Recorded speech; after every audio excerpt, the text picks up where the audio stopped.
Topic po natin, 20 best foods na dapat kainin ng senior. Okay, ito yung mga dapat kainin pag tumatanda. Pero kahit bata, di ba, pwede naman kumain nito. Pero syempre pag senior na, focus na tayo sa mga long life tips natin. Nung isang araw, gumawa ko ng video yung mga bawal kainin. Ngayon naman yung mga dapat kainin. Ha? Okay, number 1. Pag senior na, number 1, dapat mas maraming isda ang kakainin. Okay? More fish ang kakainin, bawas na ng baboy, baka. Ang isda kasi may omega-3 fatty acids, maganda sa puso.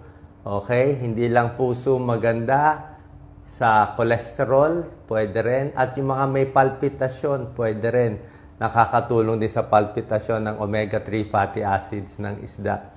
Kahit anong isda, pwedeng sardinas, pwedeng tuna, pwedeng bangus, yung may pera, pwedeng salmon, lahat to may tulong. Number 2, pwede kumain ng manok. Okay?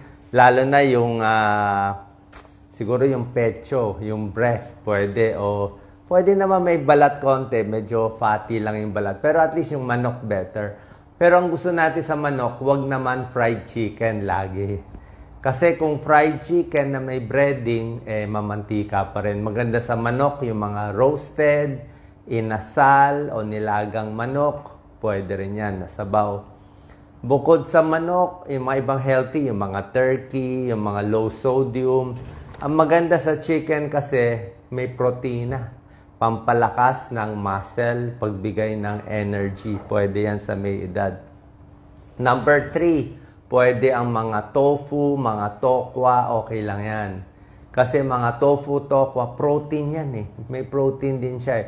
Imbis na puro baboy, baka kinakain, yung tokwa and tofu, yan ang mga veggie meat eh, protein replacement. Less fat pa yan.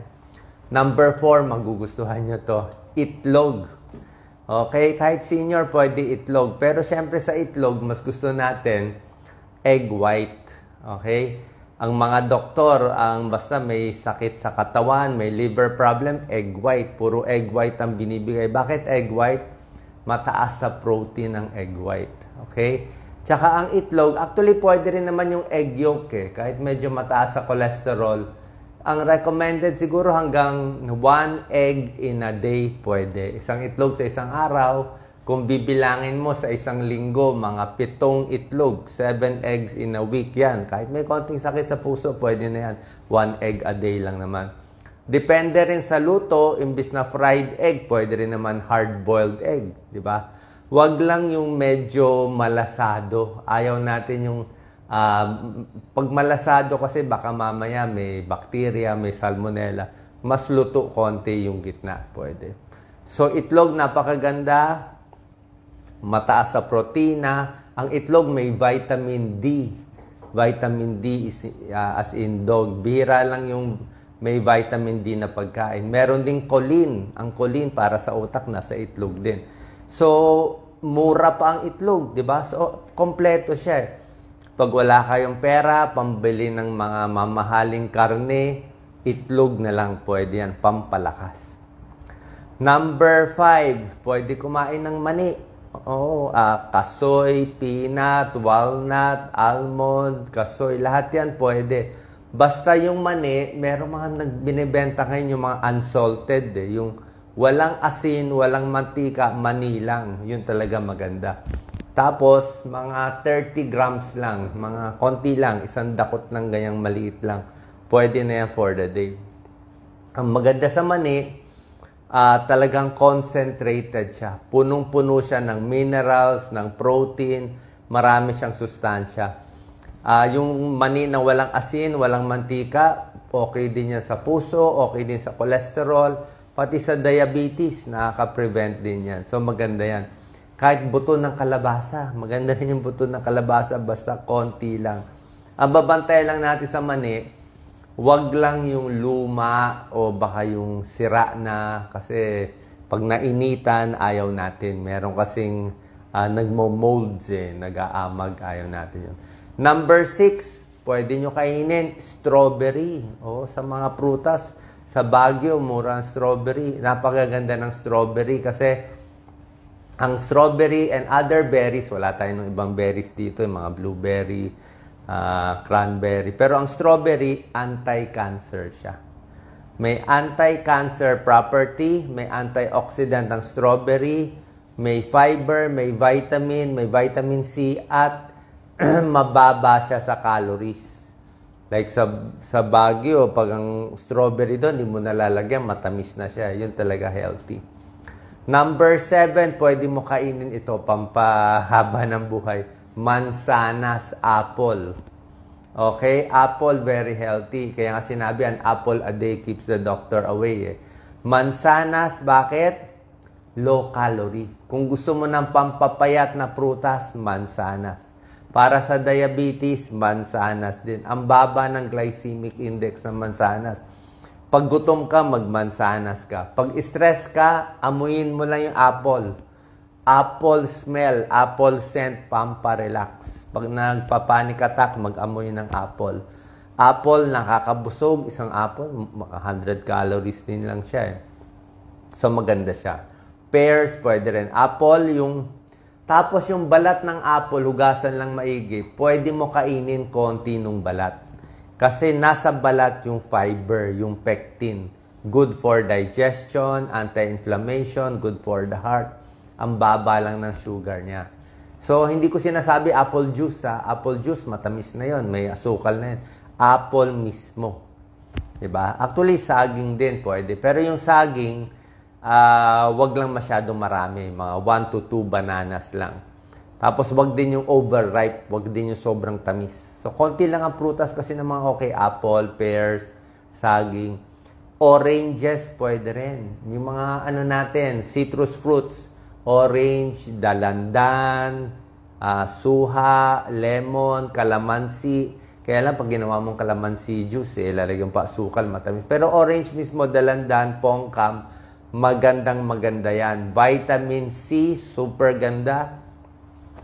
Bibili ka pa nga ng tablet ng vitamin C. Ito, kakain ka na lang ng orange, parang uminom ka na ng 1 tablet ng vitamin C. Ang taas ng vitamin C ng orange mismo, lalo na may pulp, yung balat, pag kinain mo, may fiber yon, maganda. Yung fiber ng mga prutas, pampababa ng cholesterol. High fiber, high potassium. Pinapawisan, di ba? Low potassium, deadly, nakamamatay. At yung apple, may polyphenol. Polyphenol sa apple, orange, marami din. Good for the skin, immune system, ang orange kasi vitamin C, di ba? Para hindi magkasakit, hindi magkasipon. Number 9, nakakalimutan nyo na prutas to, avocado. Avocado, fatty siya, pero healthy fats ang avocado. Meron siyang monounsaturated fats. Good fats siya, kaya fatty pero napakasarap. Para makain, siguro konting-konting asukal lang. Konting-konting matamis lang. Pero avocado mismo, maganda. Although high calorie siya. High calorie pero very healthy yan.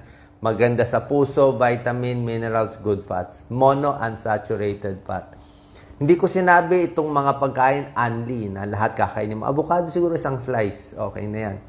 Number 10, ito ang dapat mong araw-arawin. Number 10, ito, pampahaba ng buhay. Itong number 10, green leafy vegetables. Lahat ng gulay, lahat ng talbos, 'di ba? Meron tayo. Marami kahit yung sa ampalaya, kangkong, spinach, 'di ba? Meron naman mga mura diyan, broccoli, pechay, pwede na pechay. O kung gusto mo spinach, may iba lettuce, pangmayaman, mga kale, 'di ba? So, lahat ng green leafy vegetable, nakita nila, pag kumain ka ng gulay, dapat sang araw 2 tasa. 2 tasa sa ordinaryong tao. Kung malaking tao ka, lalaki, 3 tasa. 3 tasang gulay every day. Huwag lang mamantika, huwag mo na lagyan ng maraming taba na sahog. Basta gulay lang. Lagyan mo bawang, kamatis, sibuyas. Okay na yon. So, green leafy vegetables, pampahaba ng buhay. Green leafy vegetables sa pag-aaral, bawas cancer. Halos lahat ng cancer na babawasan niya. Cancer sa bituka, cancer sa tiyan, cancer lahat. Kung marami kang bisyo, naninigarilyo, uminom ng alak, kumain ka maraming gulay, baka makontra konti. ang bad effects ng sigarilyo at alak. Green leafy vegetables, pampapayat. Busog ka pampapayat. At pampababa ng diabetes. Hindi ka magkaka-diabetes kasi ang green leafy vegetables, siya siguro ang number 1 na pagkain pang diabetes. Bakit siya number 1 sa diabetes? Ang mga gulay, pechay, ampalaya, ganyan. Pati okra. Diba sa diabetes, ampalaya and okra may tulong Ampalaya may component siya na para din sa diabetes. May special component siya. So, bakit siya number 1 sa diabetes? Number 1 na magandang green leafy vegetables? Kasi mababa ang glycemic index niya. Glycemic index, ito yung number na nagsasabi gaano kabilis ma-absorb ang sugar sa katawan para tumaas yung blood sugar mo. So pag ang glycemic index mo 100, sobra taas yan. Glycemic index mo 15, maganda yan. 50 sa gitna, balance lang yon. Ang gulay, ang pinakamababa, isa sa pinakamababa, 15 lang ang glycemic. So, kahit ang dami mo kainin gulay, hindi tataas blood sugar mo. Ang pampataas talaga yung mga kanin, soft drinks, tinapay, donut, yun talaga, shoot up ka agad. Number 11, broccoli, cauliflower. Oo, bakit mahal ang broccoli? Cauliflower, a little less, no? Ang tawag dito, cruciferous vegetables. Ang inaral ko dito sa broccoli, anti-cancer siya. Top siya. Parang mga superfoods to na pang anti-cancer. Strawberry, broccoli, yan talaga. May mga pag-aaral sa Amerika yan. Department of Agriculture, less cancer. Kaya pag nakakita kayo ng broccoli o strawberry, kainin nyo. Kasi anti-cancer yan. Oo. Medyo mahal lang nga. Diba? Fiber, vitamins, antioxidants. Number 12, magandang kainin sa senior. Actually, sa lahat ng tao to, hindi naman pang senior Pero sa senior kasi, dapat ito ka na kasi. Kasi gusto mo na mababuhay mo Pero pag teenager ka, gusto mo pa kumain, gusto mo pa magbara konti yung ugat mo, di pwede ka muna lahat ng gusto mong fast food. Pero kung bata ka pa, gusto mo na rin healthy, okay na to. Number 12, carrots. Ako nga, almost every day uminom ako carrot. Carrot juice, carrots. Bakit maganda ang carrots? Kita mo naman yung kulay ng carrots. Very orange. Ang ganda ng kulay ng carrots. May beta-carotene ang carrots para sa mata. Diba? Bababa bad cholesterol mo. Diba yung mga may cancer? Yung mga may cancer, carrots ng carrots. Actually, pag may cancer na, medyo hindi na effective yung mga juicing natin. Pwede pa rin. Pero pinakamaganda tong mga juicing natin with carrot juice, apple carrot juice, yung wala pang cancer. Yung wala pang sakit. Bago pa umabot sa cancer, umiinom na nito o kumakain na nitong carrots, prutas, at strawberry para makaprevent siya sa breast cancer. Yung carrots binibigay. Number 13, pwede beans. Beans. Yung mga munggo, pwede yan. Diba? Munggo, talbos ng ampalaya, napakaganda, healthy, mura pa. Diba? Pang mahirap na high fiber, high protein. Diba? Biro mo, beans lang may protein ka. Diba? Na hindi ka na kailangan kumain ng baboy, baka. So, vegetable protein, may vitamins. So, beans, munggo, pwede. Kahit may arthritis, wag matakot, 1 cup lang, pwede yan, beans. Number 14, sweet potato, kamote. Diba? Bakit natin sinasabi pag bagsak sa school kamote? Hindi, maganda ang kamote. Ang kamote, kita mo ang kulay niya, yellow. Diba? Minsan may pagka-orange ang kamote. Ang ginawa ng Diyos, basta makulay, masustansya. Makulay yung kamote, yung carrots, makulay. Pwede yan. May fiber, may vitamins, maganda sa digestion, maganda sa baga ang kamote. Good for the lungs. Number 15, superfood din to, kamatis. Naku, kamatis. Sobrang health. Kamatis, di ba? Bakit? Antioxidant, lycopene. Di ba? Sa ketchup. Ang problema ko lang sa ketchup, ang problema sa ketchup kasi maalat Very salty. Kaya yung mga may kidney problem, bawal ang ketchup. Maalat siya, hindi mo lang alam. Ang daming salt, minsan pa may sweet blend, maraming sugar. Oh, pero healthy naman. Pero mas healthy yung kamatis mismo. Pag tomato sauce kasi nahaluan na ng mga dagdag. Pero yung kamatis mismo, lagyan mo ng konting mga sibuyas, lagyan mo konting asukal, konting patis. Konti-konti lang. Yan, favorite natin yung kamatis eh. Hindi pwede maraming patis. Kamatis para sa puso, lycopene, antioxidant, diba? Carrots, kamatis sa mata, maganda rin. Okay? Huwag kakalimutan to. Number 16, whole grain. Yung mga high fiber, mga oatmeal. Pampababa ng cholesterol, oatmeal. Brown rice, pwede naman white rice gusto mo. Wheat bread, pwede mo white bread. And minsan kasi hindi tayo sanay sa brown rice, wheat bread. Mais, konti-konti, pwede naman. Oo. Pero itong mga whole grain, brown rice, wheat bread, oatmeal, pwede sa cholesterol, pambababa ng diabetes. Yan, yung mga may tulong dyan. Number 17, low-fat milk. Kung gatas, low-fat na lang. Diba? Kasi healthy ang gatas eh. Pero kung takot ka tumaba, doon na tayo sa low-fat, lalo na pag senior na tayo. Iwas tayo sa gatas na maraming halo Yung maraming kasing gatas na flavored yung nilagyan na strawberry, ang daming asukal, alanganin tayo doon. Number 18, yogurt. Okay? Yogurt, healthy, pero wag yung yogurt na maraming flavored yogurt, matatamis. Tingnan nyo rin, yung mga plain yogurt lang, yung medyo maasim-asim, yun na mas maganda. Number 19, tsaa. Oh, lahat na inumin mo tsaa, green tea, herbal tea, chamomile tea, chrysanthemum tea. Tsaa kita mo sa Japan, 'di ba? Puro tsaa, mainit. 'Di ba? Mainit na tsaa. Antioxidant, green tea, anti-cancer, pamparelax, chamomile tea, relax, pampatulog, tsaa. Yan ang habit sa hapon. Tayo sa hapon ano kinakain? Dito, sa kababayan natin sa probinsya, sa hapon, soft drinks, di ba? Puro soft drinks, 1 litro, chichirya, yan ang merienda, o biko. O kaya diabetic tayo. Soft drinks, diabetic, abutin. Mga kakanin, diabetic, chichirya, diabetic, high blood. Sa ibang bansa, kita mo, anong merienda nila? Tsaa.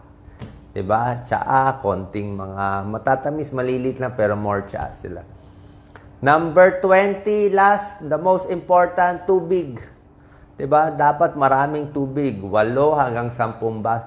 Pag senior, siguro pwede mga 8 baso. Hindi ko nahahabulin yung 12 glasses unless lagi na initan ng senior. Senior, mga 8 basong fluid or water in a day. Pero ang difference lang sa senior, mas gusto ko, naka-space na yung pag-inom. Hindi yung isang upuan, 2 baso. Pwede isang upuan, 1 baso. After 1 hour, 1 baso ulit. O kalahating baso, pa konti-konti. Anong klaseng fluid? Pinakamaganda kasi tubig. Tubig or tsaa, counted na rin yon. Tubig na rin yon. Pag ginawa mong kape, black coffee. Pag ginawa mong buko, hindi ko sinama buko eh. Buko healthy, kailan nakakataba eh. Kasi siyempre senior kasi marami sa senior tumataba. Ang problema natin sa senior, dapat talaga bawas calorie. Ayaw mo tumaba ang senior kasi siyempre senior masakit na ang buto, may arthritis na, mahina na. So ayaw natin yon. So ito yung mga healthy foods na kita nyo ang daming pwede kainin. Yan, isda, gulay, tofu, itlog, mani, strawberry, apple, orange, lahat ng klaseng gulay, broccoli, carrot, kamote, kamatis, di ba? Yogurt, tsaa. So, ano yung bawal? Okay? Yung bawal, alam nyo na yung bawal, lahat na maalat, bawal. Sobrang tamis, di ba? Wala akong binanggit na cake, wala akong binanggit na pastry, o croissant, wala akong binanggit na mga cookie, na mga matatamis, wala akong binanggit na taba ng baboy o pork chop, wala akong binanggit na alcohol, lahat ng mga bad alcohol, sobrang kape pwede siguro 2 cups, wag lang naman 6 cups. Bawal ang hilaw Hilaw bawal. Ayan, bawal ang hilaw na karne, basta may dugo-dugo, lutuin nyo, hiwain nyo. Bawal ang may dugo-dugo, lalo na sa senior. Kasi pag ang senior nagtae, delikado. Pag kayo, 30 years old, nagtae, mabubuhay naman kayo. Pero pag senior nagtae, delikado. Baka maubusan ng tubig sa katawan. Mas mahina kasi katawan. Bawal din yung madidikit sa senior, madidikit. So bago pala kumain, inom muna ng 2 lagok ng tubig. Very important. Senior, mahirap na lumunok. Senior, madalas na masamid. Bakit? Umihina dito eh. Mahina. Ang senior, mas konti ang laway. Mas konti ang laway ng senior. Kaya kita mo laging dry mouth. Kasi nga, tumatanda eh. So, dapat inom muna 1-2 basong tubig, lagok muna para madulas dito bago kumain ng madidikit kasi baka magbara. Tsaka pagkain, mas maliliit ang hiwa. Ha? Mas dahan-dahan, hindi pwede lalamon ng marami. Hindi na tayo bata, kakain ka ng marami, baka mabangungot tayo. Okay? Yung mga spicy, masyado, iwas na. Mamantika, mas spicy, yan yung mga pambatang pagkain, iwas na. Doon na tayo sa mga lugaw-lugaw, sabaw-sabaw, mas healthy na kakainin. Diba? Parang sa Japan. Tapos pa konti-konti lang. Okay? Sana po nakatulong to. Yung mga dapat kainin ng senior. At nabanggit ko rin konti. Meron akong another video na gawa na nung isang araw. Yung mga bawal kainin ng senior.